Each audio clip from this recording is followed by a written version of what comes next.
দিনাজপুর নবাবগঞ্জ উপজেলার ভাদুরিয়া ইউনিয়নের কাশিয়ারা শিবরামপুর হরিণা সহ প্রায় 10টি গ্রামের মানুষের চলাচলের একমাত্র রাস্তাটির বেহাল দশা। শিক্ষার্থী, রোগী সহ নানা গুরুত্বপূর্ণ কাজে চলাচলে কষ্ট পোহাতে হয় এই অঞ্চলের মানুষদের। মানুষ ছেলে মেয়ে বিয়ে দিতেও চান না এই এলাকায়। রাস্তার পাশে গাছ থাকার কারণে টেন্ডার হওয়ার পরও কাজ হয় না রাস্তার। ভোগান্তিতে কয়েক হাজার মানুষ।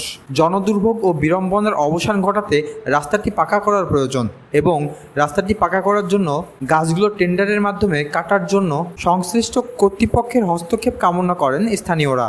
সরজমিনে গিয়ে দেখা যায়, নবাবগঞ্জ উপজেলার ভাদুরিয়া ইউনিয়নের চাটশাল পাকা রাস্তার মোড় থেকে শিবরামপুর গ্রাম পর্যন্ত কাঁচা এই রাস্তা দিয়ে আশপাশের 10টি গ্রামের বাসিন্দারা চলাচল করে। প্রত্যেক বছর বর্ষার মৌসুম এলেই বৃষ্টিতে কাদা জমে এসব গ্রামের বাসিন্দাদের চলাচলের একমাত্র রাস্তাটি ব্যবহারের অনুপযোগী হয়ে পড়ে। ছেলে মেয়েদের বিয়ে দিতেও চায় না কেউ এই গ্রামে। গ্রামবাসী বারবার দাবি জানানো সত্ত্বেও রাস্তাটি পাকাকরণের উদ্যোগ নেয়নি জনপ্রতিনিধিরা।